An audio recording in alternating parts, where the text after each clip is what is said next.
up, you guys? This is Rob from Guy Plays, and today we're going to be taking a look at how I feel about the Ferrox 3 Forma later. Now, you can pick up the Ferrox in the corpus lab of your clan dojo, and to be honest with you, I did not hear any complaints, so I'm assuming the research cost was not insane. Or you can pick it up in the market pre-built along with a weapon slot and a catalyst for 150 plat. Alrighty, so jumping into the stats, it has a nice hefty base damage of 350 with its primary damage type being puncture. It's also got a nice focus on critical damage with a 30% critical chance and a 2.5 times critical multiplier. They all sit very nicely with that high base damage. Now, it does have 10% status chance, which makes me want to kind of play around with status elemental mods a little bit. However, because of the fact that it's got a big base damage and it's got that big critical multiplier, I'm really tempted to go ahead and put in 90% elemental mods just to kind of bump that up even more. Because, you know, I'm a little bit of a size queen and I like things big.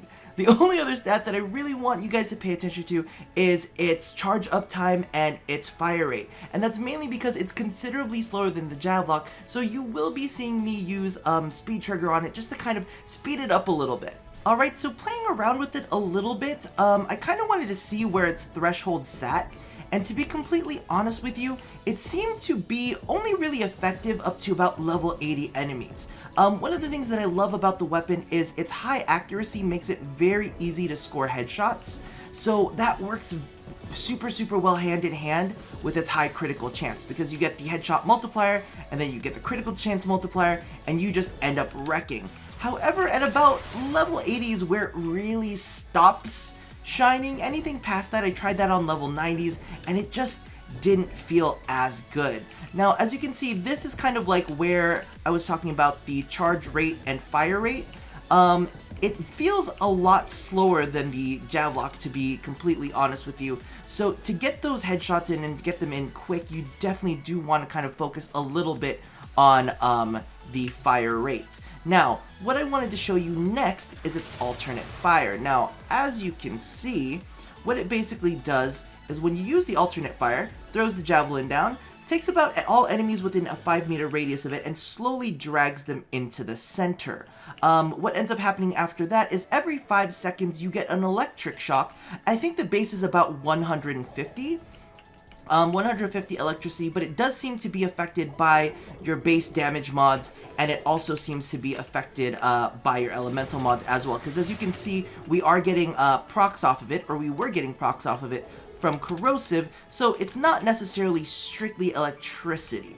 But that, however, I do want to mention the fact that is every 5 seconds, so that doesn't really feel all too powerful. The drag and the control, the tethering mechanic to it is really what makes it feel strong. So I think the last thing that I wanted to point out about its secondary fire is the fact that it doesn't just tether enemies that are near it at that moment in time, but it'll actually tether enemies who approach it. So as you can see, as enemies get within that 5-meter range of it, they start becoming tethered, and then you can kind of take advantage of them getting a little bit too close for comfort. Alrighty, so this is the build that you've seen me use thus far. However, I did want to point out the fact that I'm still very tempted to put a couple more Forma into this and swap out the elemental status mods for full-on 90% elemental damage, just to see if I can bump up the damage even more. Now, I did want to kind of touch on something a little bit real quick before I let you guys go here.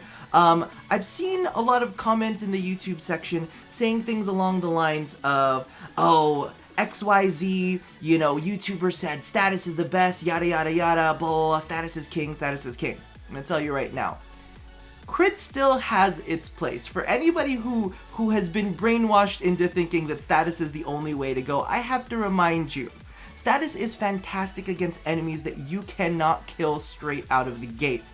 But in the right circumstances, in the right places, crit is still very prominent. And that's why, like I said, I was really tempted to go ahead and put in those elemental mods. As you can see, I am using Ash.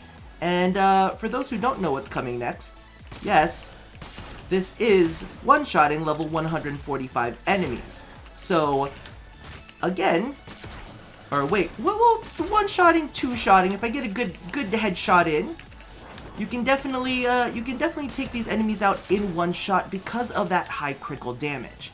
And that's the thing that you need to remember, is that every supplemental stat kind of has its own place. So don't buy into all of that hype. Status is king, status is king. No, it definitely depends on the place and time. So if you're in a team running 4 corrosive projections, the Ferrox is gonna hold you down for a good long time. Don't you forget that for one goddamn second.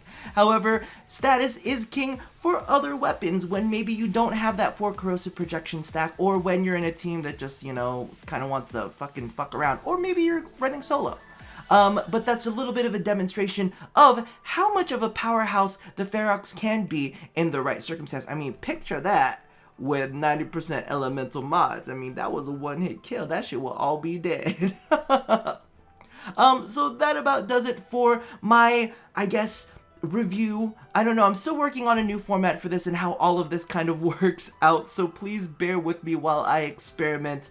But I feel like you guys now have a good understanding of how the Ferrox works. You guys can kind of see its cool secondary interactions. You know, you can use the Ferrox with a Pox. I was actually playing around with it with the Staticore, and that was fun too, pulling all of the enemies in. But I think that the primary shooting ways, God, everything went to shit. I was so good earlier in the video, now everything's gone to crap. It's kind of like what happens at the end of a sex night. You're like, ooh, feeling really, really good, and then after everything is said and done, you look at yourself and you're like, wow, I look like a mess.